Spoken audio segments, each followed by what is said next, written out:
Kagulat World, napasigaw sa gulat si Alexandra Ayala matapos ang kanyang laban kay Eva Jovic sa US Open. Dahil ang biglang bumungad sa kanya ay walang iba kundi Filipino-American NBA star Jordan Clarkson. Sa mismong video, kita ang instant reaction ni Alex. Napatalon, napangiti ng tudo, lumapit agad at nauwi sa isang warm na yakap. Isang eksenang parang dalawang mundo ang nagbanggaan. Ang pinakamainit na Filipino name sa international tennis at isa sa pinakasikat na Pinoy name sa NBA. Nagtagpo mismo sa New York. At grabe ang teaming.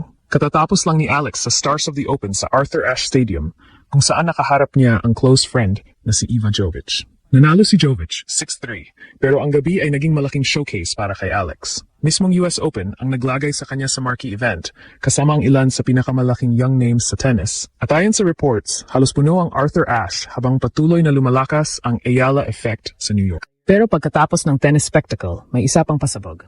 Jordan Clarkson. Si Clarkson ay NBA champion, former 6th man of the year at kasalukuyang New York Knick. At matagal na rin niyang ipinapakita ang suporta kay Alex. Noong 2025, nag-celebrate pa siya online sa historic US Open breakthrough ni Alex. Ngayon, hindi na Instagram story lang, harapan na, yakapan na.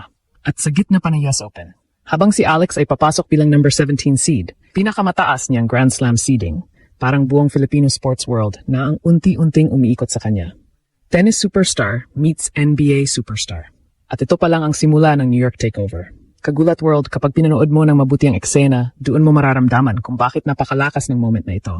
Hindi rehearsed ang unang reaction ni Alex. Sa video, nasa loob siya ng isang lounge-like area nang biglang lumitaw si Jordan Clarkson. Kita agad ang pagbabago ng mukha niya. Mula sa normal na expression, biglang lumawak ang ngiti. Napatalon siya, saka mabilis na lumapit para batiin at yakapin ang NBA star. Iyon ang klase ng reaction na hindi mo kailangang lagyan ng maraming salita. Surprise talaga. At para sa Filipino sports fans, instant iconic crossover moment yon. Dahil isipin natin ang dalawang pangalan.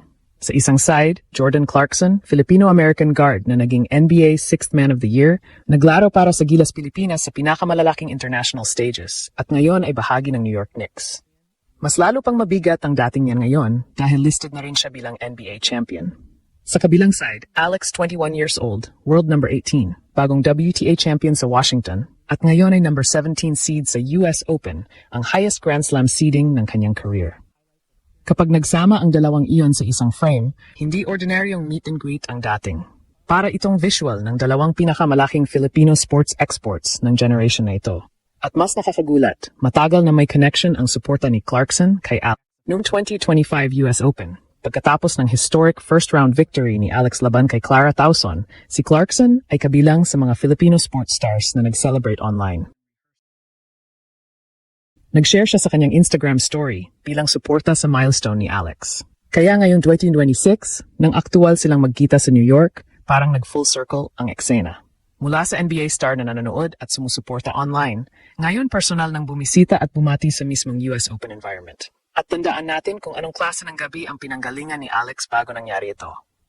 Ang Stars of the Open ay ginanap mismo sa Arthur Ashe Stadium, ang centerpiece ng US Open. Nasa lineup sina Amanda Anisimova, Marta Kostyuk, Juan Fonseca, Lerner Tien, Arthur Fils, Alex Michelson, Eva Jovic at Alex. Mismong US Open ang nagmarket kay Alex at Jovic bilang dalawang top 20 young stars. Sa kanilang one-set match, kinuha ni Jovic ang 6-3 result. Pero ang mas mahalagang larawan para sa build-up ni Alex ay ito. Unang experience niya sa Arthur Ashe Stadium, under the lights, sa harap ng malaking crowd. At sinabi mismo ni Alex kung gaano ka-special ang sandaling iyon. Naala niya ang panahon ng juniors, nang iniisip niya kung kailan siya magkakaroon ng pagkakataong tumapak sa Arthur Ashe Stadium. Ngayon, hindi na pangarap yon. Nandoon na siya. At hindi lang siya basta nandoon. Isa siya sa marquee attractions ng Fan Week. Ang batang Filipina na nagkampeon sa US Open Juniors noong 2022 ay bumalik makalipas ang 4 na taon bilang isang top 20 professional star na pinapalakpakan sa pinakamalaking stage ng tournament. Dito pumapasok ang mas malaking kuwento. Ang Jordan Clarkson surprise ay hindi lang cute viral clip. Symbolic ito ng bilis ng paglaki ng orbit ni Alex. Ilang araw lang bago nito, US Open mismo ang gumamit ng terminong Ayala effect. Matapos dumagsa ang Filipino supporter sa Louis Armstrong Stadium para sa mixed doubles niya kasama si Felix Auger-Aliassime. Ayon din sa Reuters, ang mga practice at matches ni Alex ay humihila na ng napakalakas na Filipino following at maging tennis analysts ay nagsasabing dapat siyang ilagay sa prominent courts dahil sa crowd-pulling power niya. At maging sa online tennis community, hindi na may kakailang epekto. Nang manalo si Alex ng Washington title, libo-libong upvotes ang nakuha ng discussion threads tungkol sa kanya. May mga fans nang tumatawag sa kanya na superstar, at isa sa pinakamalaking reaksyon ay tungkol mismo sa tindi ng crowd na sumusunod sa Filipina. Yan ang social media temperature ngayon kay Alex. Hindi lang curiosity, may genuine excitement na sa international tennis audience. Kaya nang biglang sumulpot si Clarkson at makita natin ganoon kalaki ang tuwa ni Alex, para bang sinabi ng moment na ito, hindi na lang tennis community ang nakatingin. NBA world, Filipino sports personalities, international media, New York fans, palawak ng palawak ang audience. At iyon ang tunay na nakakagulat. Si Alex, dating junior champion na nangangarap lang makalaro sa Arthur Ashe, ngayon ay binibisita at sinusuportahan ng NBA champion pagkatapos mismo ng kanyang US Open showcase. Kagulat world, may mas matinding dahilan kung bakit perfect ang teaming ng Jordan Clarkson surprise. Papasok na ngayon si Alex sa pinakamalaking US Open singles campaign ng career niya. Officially, number 17 seed siya sa women's singles draw, ang pinakamataas niyang seeding sa kahit anong Grand Slam. World number 18 na rin siya at nalampasan niya ang dating Southeast Asian ranking benchmark. Hindi na siya pumapasok sa New York bilang unknown underdog, seeded threat na siya. Big name attraction na siya.